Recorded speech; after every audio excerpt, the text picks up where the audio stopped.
বন্ধুরা Bangla health tips live চ্যানেলটিকে subscribe করতে ভিডিওর নিচে দেওয়া সাবস্ক্রাইব বাটনে ক্লিক করুন, তারপর বেল আইকনটি প্রেস করুন। বন্ধুরা আপনাদের YouTube channel Bangla health tips লাইভে আপনাদের সকলকে স্বাগতম।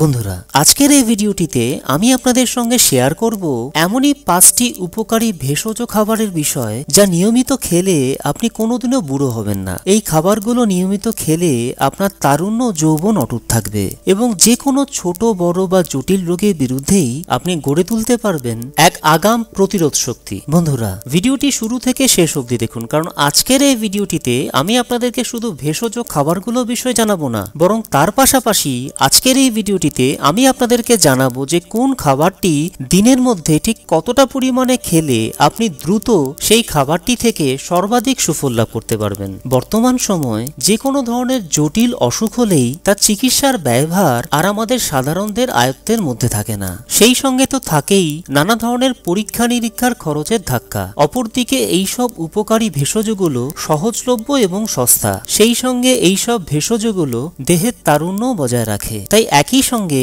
ইয়াং এবং অ্যাক্টিভ থাকা যায়। তাই এদের নিয়মিত ব্যবহারের প্রতি আমরা যদি একটু সচেষ্ট হই তাহলেই কিন্তু সুস্থ ও নিরোগ থাকা সম্ভব। তো চলুন বন্ধুরা সময় নষ্ট না করে এবারে এক এক করে জেনে নিই এমনই 5টি উপকারী ভেষজ খাবারের গুণাগুণের বিষয়। 1 নম্বর, যষ্টি মধু। একই সঙ্গে ত্বক, চোখ, চুল, হার্ট, লাংস, লিভার এবং স্টমাকের যত্ন নিতে এই ভেষজটি অদ্বিতীয়। এই মেধাবর্ধক ভেষজটি ডায়াবেটিস, কোলেস্টেরল, স্টমাক আলসার এবং অ্যাজমা নিয়ন্ত্রণ করে। যষ্টি মধু চূর্ণ জলে ফুটিয়ে ওই জল ছেঁকে নিয়ে নিয়মিত চায়ের মতো পান করলে সমস্ত ধরনের রেসপিরেটরি ইনফেকশন কমে যায়। খাবার পরিমাণ, যষ্টি মধু যদি আয়ুর্বেদিক ক্যাপসুল বা ট্যাবলেট হিসেবে খেতে চান তাহলে প্রাথমিকভাবে দিনের মধ্যে সকালে বা দুপুরে খাবার 30 মিনিট বাদে একটি ক্যাপসুল বা ট্যাবলেট খাবেন। যষ্টি মধুর চূর্ণ হিসেবে খেতে চাইলে 8 কাপ উষ্ণ দুধের সঙ্গে 2 গ্রাম যষ্টি মধু চূর্ণ ভালোভাবে মিশিয়ে নিয়ে দিনের মধ্যে কেবল একবার সকালে বা দুপুরে খাবার 30 মিনিট বাদে খাবেন। গর্ভবতী মহিলারা যষ্টি মধু খাওয়া থেকে বিরত থাকবেন। 2 নম্বর, শতাবরী। সমস্ত বয়সের মহিলাদের জন্য শতাবরী বা শতমূলী বিশেষ উপকারী। অসংখ্য স্ত্রীরোগে এই ভেষজটি ব্যবহৃত হয়। শতাবরী হরমোনের কার্যক্ষমতাকে বাড়ায় এবং ইনফার্টিলিটির সমস্যায় খুব ভালো কাজে দেয়। এতে আছে অ্যান্টি অক্সিডেন্ট এবং অ্যান্টি এজিং প্রপার্টি। শতাবরী দেহের রোগ প্রতিরোধ ক্ষমতাকে বাড়ায়। খাবার পরিমাণ, আয়ুর্বেদিক ক্যাপসুল বা ট্যাবলেট হিসেবে খেতে চাইলে দিনের মধ্যে মোট 2 বার সকালে এবং রাতে একটি করে 500 মিলিগ্রামের ক্যাপসুল বা ট্যাবলেট খাবার 30 মিনিট বাদে খাবেন। শতাবরী চূর্ণ হিসেবে খেতে চাইলে 8 কাপ উষ্ণ দুধের সঙ্গে 8 চা চামচ শতাবরী চূর্ণ ভালোভাবে মিশিয়ে নিয়ে দিনের মধ্যে মোট 2 বার সকালে এবং দুপুরে খাবার 8 ঘন্টা বাদে খাবেন। 3 নম্বর, আদা শুট। আদা গাছের মূলকে এক বিশেষ পদ্ধতিতে শুকিয়ে নিলে পাওয়া যায় আদা শুট। আদা শুটে অ্যান্টি ইনফ্লেমেটরি গুণ থাকায় তা বাতের সমস্যায় খুব ভালো কাজ করে। হজম শক্তি বাড়াতে আদা শুট ভীষণভাবে সাহায্য করে। আদা শুট একটি অ্যান্টি ব্যাকটেরিয়াল ও অ্যান্টি ক্যান্সার গুণযুক্ত ভেষজ।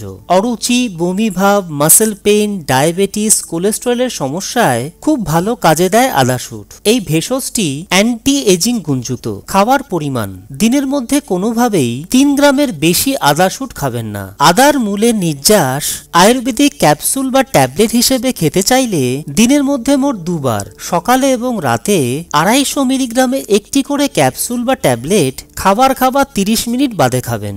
গর্ভবতী মহিলারা আদা শুট খাওয়া থেকে বিরত থাকবেন। 4 নম্বর, তুলসী। তুলসী আমাদের ত্বকে বয়সের ছাপ পড়তে দেয় না। এই উপকারী ভেষজটি আমাদের ত্বকে সূর্যের ক্ষতিকর আল্ট্রাভায়োলেট রশ্মির প্রভাবজনিত বলিরেখা পড়া রোধ করে। Diabetes, stress, respiratory tract infection, hypertension, liver ডিজিজকে নিয়ন্ত্রণ করে। হার্ট ভালো রাখে। ত্বকের সমস্যা ও পাকা চুলের সমস্যাকে নিয়ন্ত্রণ করে। খাবার পরিমাণ, আয়ুর্বেদিক ক্যাপসুল বা ট্যাবলেট হিসেবে খেতে চাইলে 250 মিলিগ্রামের একটি করে ক্যাপসুল বা ট্যাবলেট দিনে মোট 2 বার সকালে এবং রাতে খাবার 30 মিনিট বাদে খাবেন। তুলসী পাতা হিসেবে খেতে চাইলে 2 চামচ তুলসী পাতা রোদে শুকিয়ে গুঁড়ো করে নিয়ে চা পাতার মতো ব্যবহার করে রোজ 2 বেলা পান করতে পারেন। এছাড়া 2 কাপ জলে 1 মুঠো তুলসী পাতা ভালো করে ধুয়ে ছেঁচে নিয়ে ফুটিয়ে নেওয়ার পর জল শুকিয়ে 1 কাপ হয়ে এলে কাপে ঢেলে নিয়ে চাইলে 1 চা চামচ মধু মিশিয়ে নিয়ে রোজ সকালে এবং বিকেলে পান করতে পারেন। 5 নম্বর, হলুদ। আমাদের রান্নাঘরের এই উপকারী ভেষজ মশলাটিতে রয়েছে অ্যান্টিঅক্সিডেন্ট ও অ্যান্টি ইনফ্লেমেটরি গুণ। হলুদ ক্যান্সার প্রতিরোধে সাহায্য করে। ব্রেন, হার্ট ও লিভারের অসুখে খুব ভালো কাজ করে এই ভেষজটি। স্কিন ভালো রাখতে হলুদের ব্যবহার সেই প্রাচীনকাল থেকেই হয়ে আসছে। হলুদ বলতে গেলে একটি ন্যাচারাল কসমেটিক্স।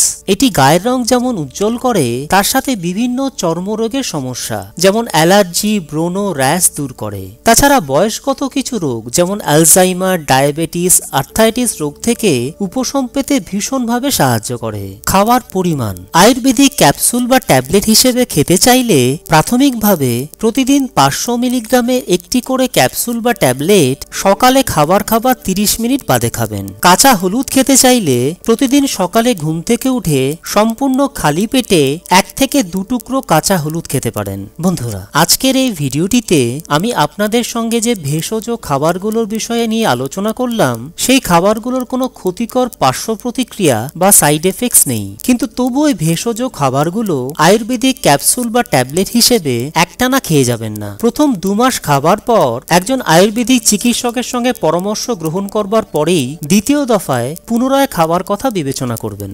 বন্ধুরা, আজ এই পর্যন্তই। ভিডিওটি দেখবার জন্য আপনাদেরকে অসংখ্য ধন্যবাদ। যদি ভিডিওটি আপনাদের ভালো লেগে থাকে, আপনাদের সামান্যতম কোনো উপকারেও এসে থাকে, তবে ভিডিওটিকে অবশ্যই লাইক করুন। আর এই ভিডিওটি ফেসবুক, টুইটার, ইনস্টাগ্রাম এবং অন্যান্য সোশ্যাল মিডিয়া সাইটে শেয়ার করুন, যাতে আপনার সাহায্যে আপনার বন্ধুরাও বিভিন্ন হেলথ রিলেটেড প্রবলেম থেকে ঘরোয়া উপায় মুক্তি পেতে পারেন। আপনাদের মতামত কমেন্ট সেকশনের মাধ্যমে আমাদের জানান যে আপনারা ঠিক কোন ধরনের বিষয়ের উপর ভিডিও চাইছেন, এবং এই ধরনেরই আরো ভালো ভালো ভিডিও দেখবার জন্য বাংলা হেলথ টিপস লাইভ চ্যানেলটিকে সাবস্ক্রাইব করে নিন আর বেল আইকনটিকে ক্লিক করে নোটিফিকেশন অন করে নিন, যাতে আপনি আমার চ্যানেলের সমস্ত ভিডিওগুলোকে সবার প্রথমে দেখতে পারেন। বন্ধুরা, আবার আমি ফিরে আসছি খুব শিগগিরই আরো একটি নতুন ভিডিও নিয়ে। ততক্ষণ পর্যন্ত প্রত্যেকে ভালো এবং সুস্থ থাকবেন।